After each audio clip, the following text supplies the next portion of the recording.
no se preocupen. Bueno, para empezar, cuando alguien acude a un restaurante, usualmente, ¿qué se espera que realice dentro del restaurante?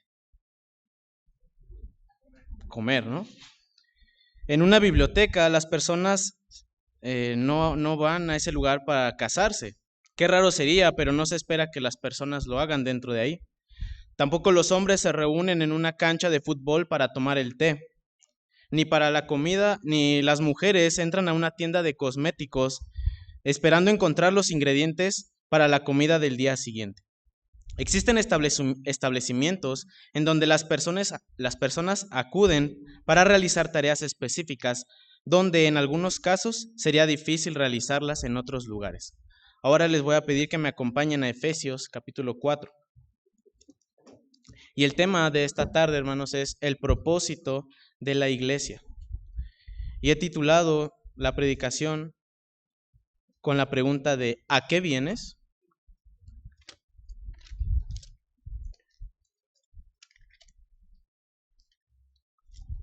Efesios capítulo 4, y cuando lo encuentren voy a pedirles que se pongan de pie para leer alternadamente del versículo 1 al versículo 16. Voy a iniciar yo, y ustedes, después ustedes, y así alternadamente, hasta el versículo 16. Yo pues, preso en el Señor, os ruego que andéis como es digno de la vocación con que fuisteis llamados,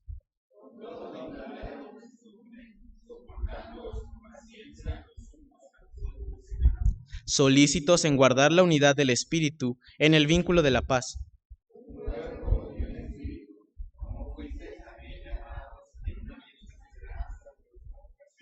Un Señor, una fe, un bautismo.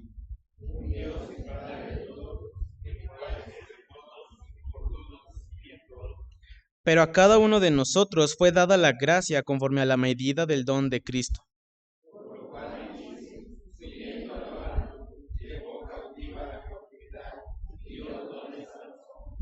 Y eso de que subió, ¿qué es? Sino que también había descendido primero a las partes más bajas de la tierra.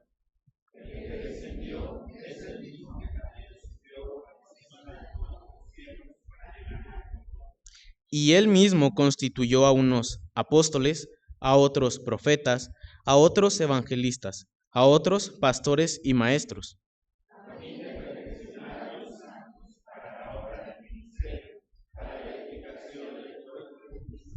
hasta que todos lleguemos a la unidad de la fe y del conocimiento del Hijo de Dios, a un varón perfecto, a la medida de la estatura de la plenitud de Cristo.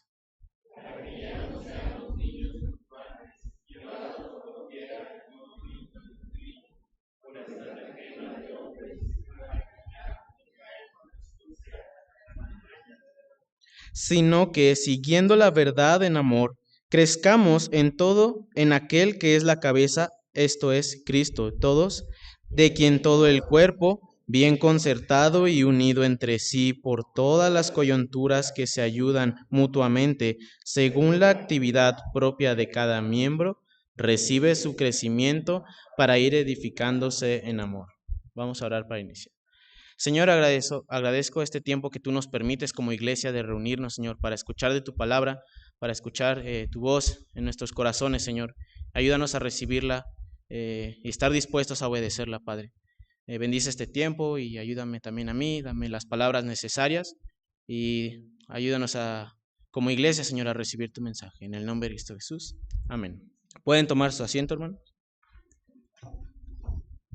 Bueno, Dios asignó propósitos para la iglesia.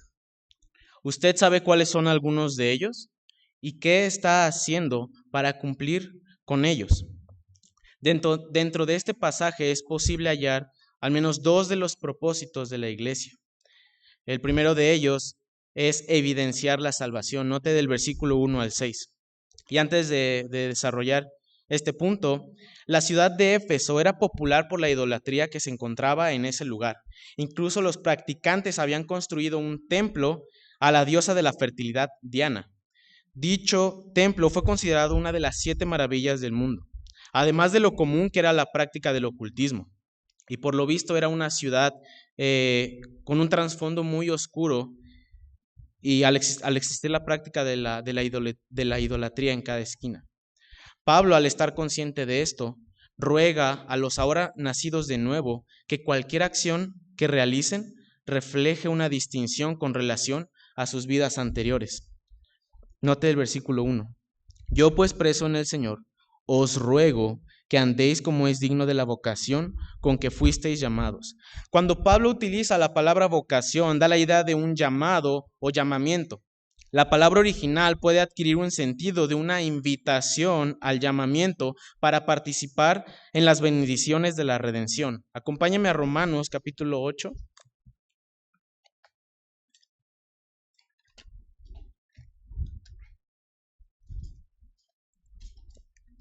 Romanos capítulo 8, versículo 30, dice, y a los que predestinó, a estos también llamó, y a los que llamó, a estos también justificó, y a los que justificó, a estos también glorificó. De igual manera, en Primera de Tesalonicenses 2:12, voy a pedir a un hermano que me haga el favor de leerlo. Primera de Tesalonicenses 2:12.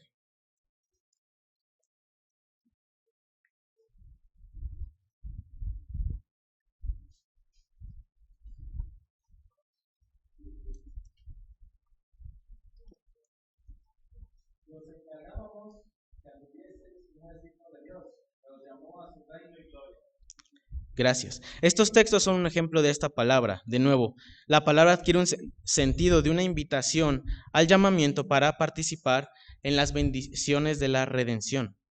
Dios ha invitado a cada hombre en la tierra a gozar de las bendiciones que la obra de Cristo ofrece. La salvación es para todos sin omisión. Es por eso que Pablo exhorta a que los hermanos de la iglesia de Éfeso tengan una vida que coincida con la salvación que han adquirido por medio de Cristo. Ahora, después de rogarles, de exhortarle a la iglesia, Pablo ayuda con algunas maneras. Vemos el versículo 2, dice, con toda humildad y mansedumbre. La palabra humildad también se puede entender como amables o no orgullosos. En pocas palabras, los creyentes deberían adquirir una bajeza de actitud, soportándoos con paciencia. La segunda manera que Pablo menciona tiene que ver con aguantar las ofensas o tolerar a otras personas a pesar de las diferencias que puedan existir. Y otra manera que da en el versículo 3, solícitos en guardar la unidad del Espíritu.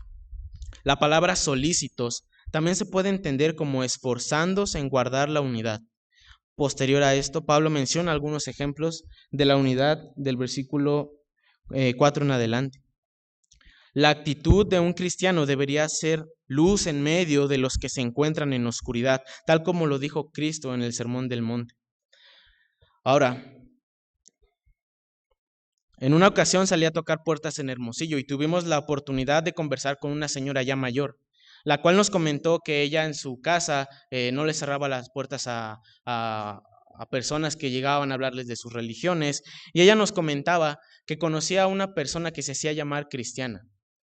Ella, esa persona que conocía, era mal hablada, tenía una mala actitud.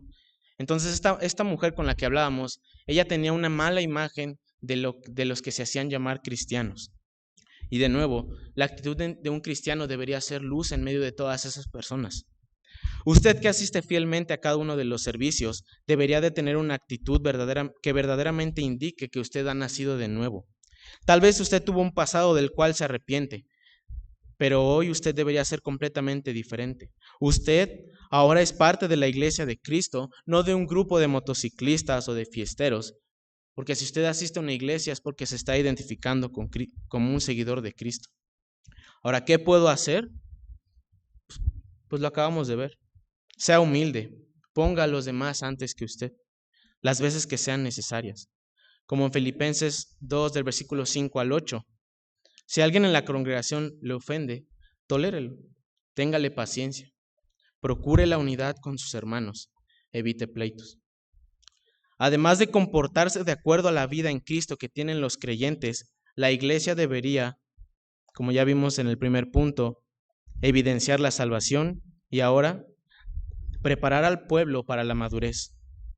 Brevemente explicaré del versículo 7 al 10. Pablo afirma que la resurrección de Cristo Ha otorgado gracia para que así los creyentes recibieran dones. Su base se encuentra en el Salmo 68, 18, afirmando que la recompensa de que Cristo ascendiera al cielo fueron los dones o capacidades. La idea de que Cristo había subido a los cielos indicaba entonces que antes de eso tuvo que haber bajado a la tierra. Luego de haber subido, su presencia se encuentra en todo el universo. Ahora note lo que indica el versículo 11 en adelante. Pablo presenta una lista de algunos de estos dones. Dice, y él mismo constituyó a unos apóstoles, a otros profetas, a otros evangelistas, a otros pastores y maestros. Apóstoles. Cristo, de todos los discípulos que él tenía, escogió a 12 para ser apóstoles. Los requisitos eran que tuvieron que haber atestiguado la resurrección. Pablo tuvo una experiencia con Cristo y es por eso que hasta él mismo se coloca este título. Profetas. Personas guiadas por el Espíritu Santo con el fin de predicar mensajes de amonestación, de aliento, de consuelo o alabanza. En ocasiones contenían predicciones dichos mensajes.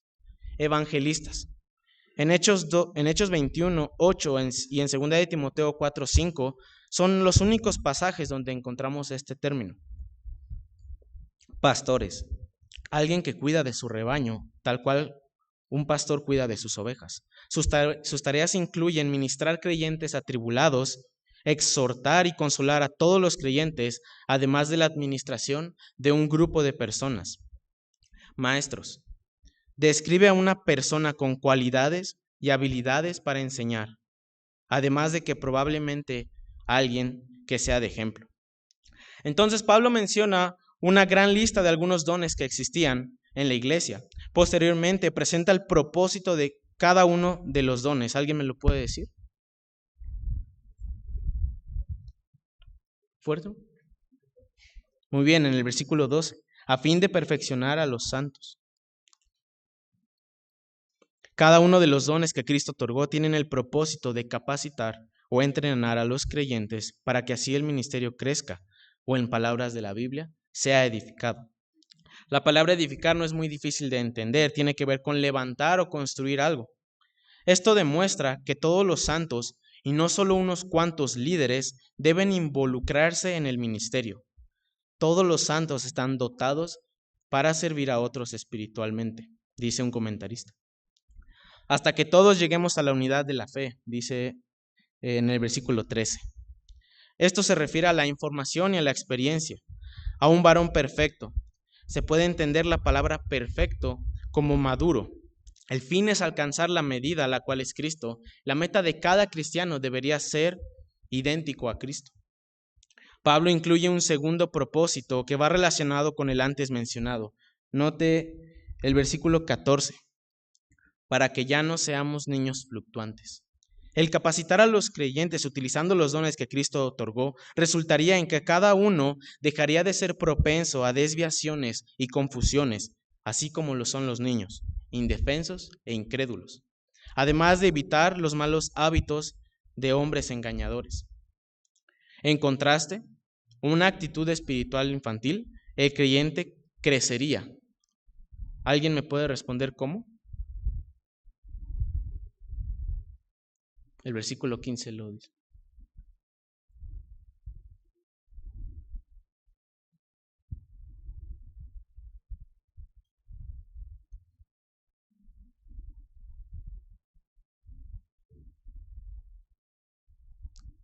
Siguiendo la verdad en amor. Otra traducción utiliza la frase hablando la verdad, ayudándonos a entender la manera en la que el creyente lograría deshacerse de aquellos engañadores. Dicho crecimiento tendría como dirección Cristo, siendo Él la manera y la meta del crecimiento. Ahora, esto de hablando la verdad en amor no significa que todas nuestras conversaciones tengan que ser, ¿qué leíste hoy? O, ¿con qué versículo te despertaste pensando? Sino que tuviéramos una cosmovisión cristiana en nuestras conversaciones. Cristo es el que permite que su iglesia, su cuerpo, se mantenga en unidad. Pablo utiliza una comparación anatómica con la figura de las coyunturas que mantienen los huesos unidos para que de esta manera cumplan con su función. De esta manera ayudaría a entender que la participación de los miembros resultaría en una unidad que provocaría un crecimiento.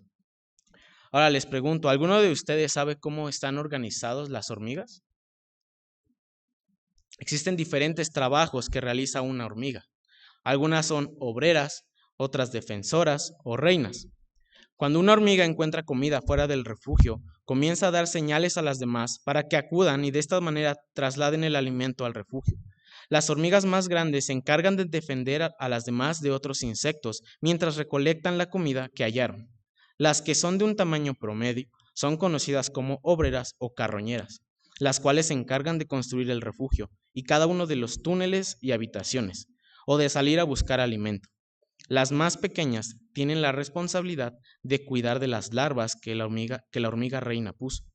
Y por último, la reina, la cual se encarga de la reproducción de las hormigas, las cuales cuando tienen el tamaño adecuado salen del nido para iniciar uno nuevo. Ahora imagínense que un día las hormigas carroñeras deciden no salir por comida y deciden quedarse en el refugio, o que las obreras decidan dejar de hacer túneles, que las hormigas defensoras no protejan a las demás de insectos más grandes y que las enfermeras descuiden de las larvas. ¿Qué pasaría con ese hormiguero? Estoy seguro de que el nido y cada una de las hormigas se encontraría en dificultades. No habría comida, insectos atacarían fácilmente el nido, el hormiguero probablemente colapsaría, las larvas no se desarrollarían correctamente, etc. Cada uno de nosotros los creyentes hemos recibido un don, una habilidad o una capacidad. Es su responsabilidad hacer uso de ellas, no para su propio bien, no para que el pastor lo reconozca delante de toda la congregación, no para que otro hermano se sienta mal porque no puede realizar la misma actividad, sino principalmente para que las demás personas sean capacitadas, para que a medida de que usted hace uso de sus capacidades dadas por Dios, el ministerio de Cristo crezca, para que los hermanos se encuentren en unidad y de esta manera maduren espiritualmente y cada uno de nosotros comencemos a ser más como Cristo. Quiero hacer mención de otro detalle, hermano. Vayamos al versículo 11 y 12. Lo voy a leer. Y él mismo constituyó a unos apóstoles, a otros profetas, a otros evangelistas, a otros pastores y maestros, a fin de perfeccionar a los santos para la obra del ministerio, para la edificación del cuerpo de Cristo. ¿Quién es el responsable de perfeccionar a los hermanos? ¿Es el pastor únicamente? La tarea y responsabilidad de que la iglesia se edifique y crezca no es únicamente del pastor, es de cada uno de los que conforman la iglesia. Pero es que yo no sé qué Dios me ha concedido. Bueno, pues no creo que ahí sentado lo descubramos, ¿verdad? Pero es que yo quería este ministerio y hay hermanos ahí. Bueno, estoy seguro de que el pastor tiene muchas otras actividades en las cuales necesita que cualquier ayuda sería de mucha utilidad para él. Me acuerdo mucho de una ocasión en la que yo oraba a Dios para sentirme que verdaderamente estaba ayudando en la iglesia en la que estoy allá.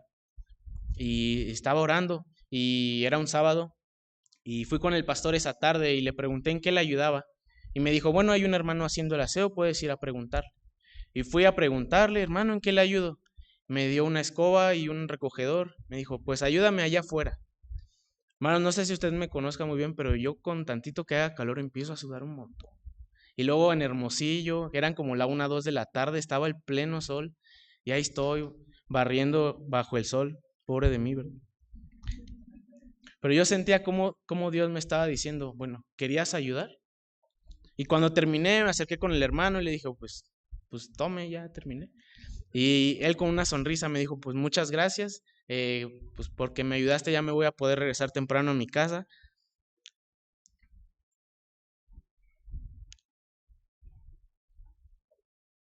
Tal vez usted no lo sienta así, hermano, pero cuando usted sirve en la iglesia, a veces de la manera en la que menos nos imaginamos, estamos siendo de bendición a las demás personas. Entonces, nuevamente, hermanos, para hacer un repaso, no solamente venimos a la iglesia a sentarnos, a escuchar un mensaje y a irnos y regresar cada 7 días a hacer lo mismo.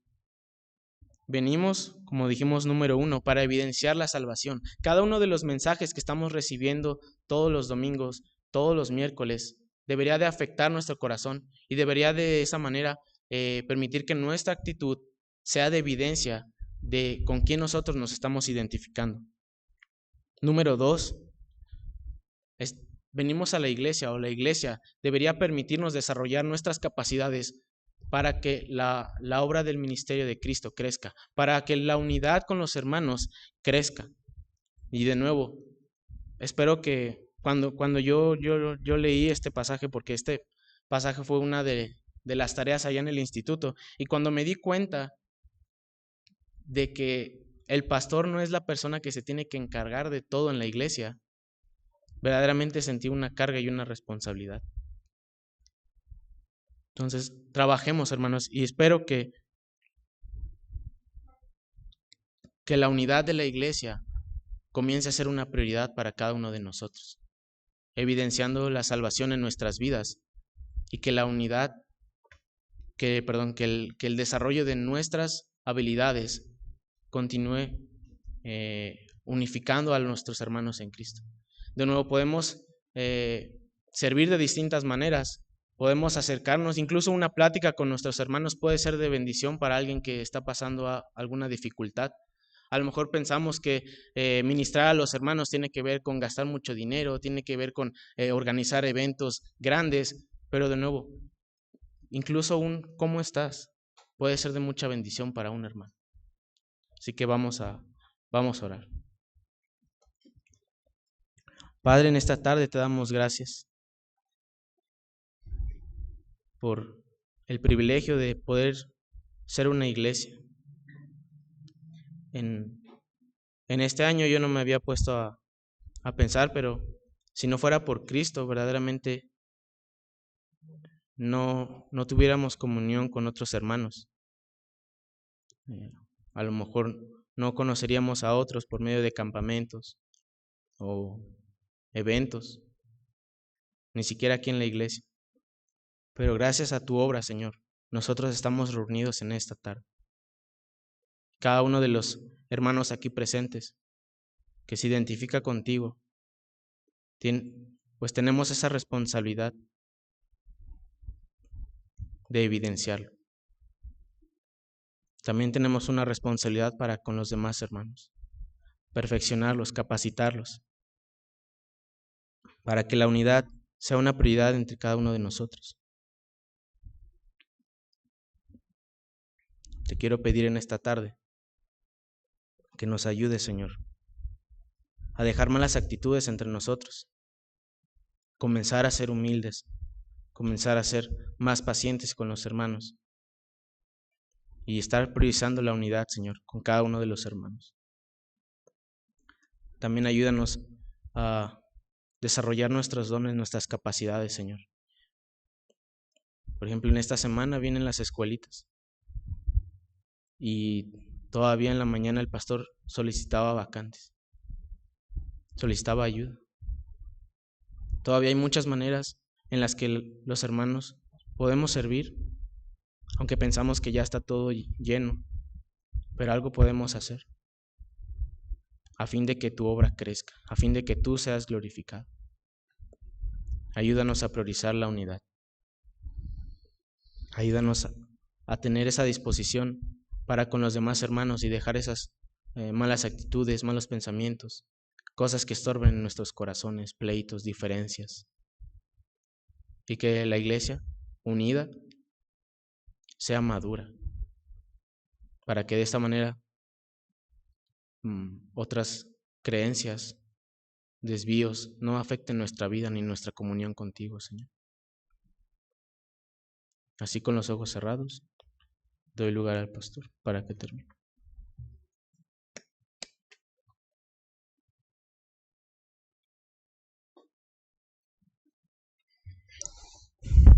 Y así, en actitud de oración, el altar está abierto. ¿Qué puedo hacer yo por hacer que sea la obra de Dios? Orar por la obra de Dios. Es un buen momento también para llegar al altar y pedir por las escuelitas la bendición de Dios para esta actividad, que sea una actividad llena de bendición espiritual.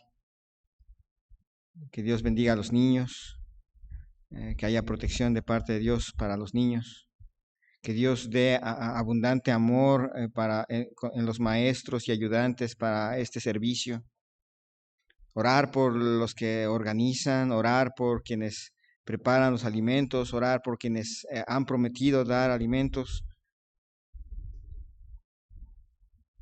Una de las cosas que sí puede hacer es orar. Y para eso nunca hay espacios llenos. El altar está abierto.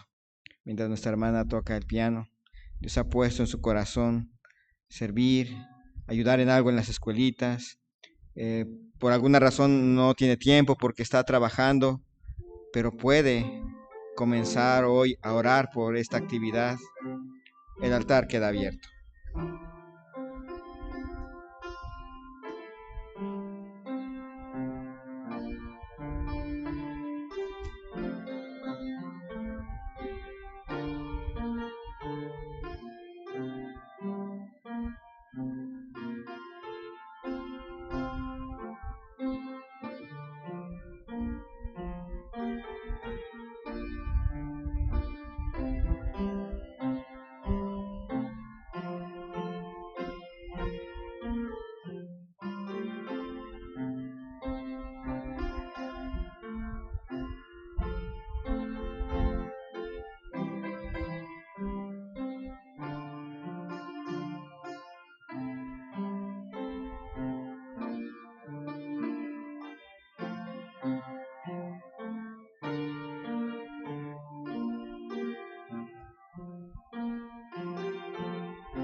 Señor y Dios, te damos gracias en esta noche por este pequeño mensaje. Le pedimos, Señor, tu bendición para nuestro hermano Josías, que él se siga preparando en servirte y se siga gozando de servirte ahí donde lo colocan para practicar lo que va aprendiendo. Aquí en la iglesia te pido, Señor, tu bendición en este día por las escuelitas. Te ruego, Padre, que tú bendigas, que traigas niños, que tú, Señor, toques el corazón de los padres para dejar venir a sus niños, que lleguen aquí, que tú prepares sus corazones. El mundo busca lo más rápido posible despertar a esta niñez hacia el pecado. Lo hace con bastante prontitud y con realmente pavoroso odio hacia el niño. Y no nos queda a nosotros más que buscar lo más rápido posible mostrarles el Evangelio a los niños, ayudarles a mirar a Cristo, dirigir sus miradas hacia nuestro Salvador. Que este sea nuestro propósito en esta jornada, que puedan a través de la historia de Daniel poder llegar a proponerse en su corazón buscarte. Que tú, Señor, cambies sus corazones, transformes el corazón de niños durante esta semana. Que también obres en cada maestro, en cada ayudante, poniéndoles del amor, de la paciencia, de tu poder, para llevar adelante la obra, aun cuando sea cansado, aun cuando sea difícil, aun cuando parezca que un niño no dan ganas de amarle. Que podamos recordar que cada uno de nosotros no dábamos ganas de ser amados, y sin embargo tú nos amaste. Gracias, Señor, por ese amor. Que ese amor llegue a cada corazón de los maestros y los niños puedan ver en sus maestros y en los ayudantes el amor de Cristo reflejado. Se puedan sentir amados por nuestro Salvador. También, Señor, por las personas que estarán en la cocina, por quienes estarán preparando los alimentos, que tú les proveas, les sigas bendiciendo, traigan los alimentos a tiempo, gozándose, Señor, de ese esfuerzo a pesar de lo cansado que sea. Y también quienes van a estar repartiendo los alimentos, tanto en la parte de servir como en llevar los alimentos a los salones, también que les pongas el gozo, el gusto, el amor por los niños y el amor entre ellos mientras están sirviendo. Quienes van a dirigir los juegos, que tú les des sabiduría, les des habilidades, les des discernimiento, también atención para evitar accidentes, para evitar alguna situación triste e incluso también para evitar que algún niño se sienta despreciado, se sienta humillado, y que cada niño pueda aprovechar esta oportunidad también de juegos para aprender algo del Señor. Bendice, Señor, quienes van a estar en las rutas, que puedan gozarse, Señor, de tu protección, tu cuidado, tu bendición, en traer a los niños, en llevar a los niños con bien. Quienes van a traer a niños desde sus casas, en sus vehículos, que también les des de tu protección. Quienes van a dirigir, Señor, que les des sabiduría, les des humildad, les des de tu poder y que se puedan gozar, Señor, de servirte. Y todo, al final, Señor, para la mayor gloria tuya, para bendición de tu pueblo y para alcanzar a los perdidos. Llévanos con bien a nuestros hogares, danos un buen descanso. Te ruego, en el nombre de Cristo Jesús. Amén.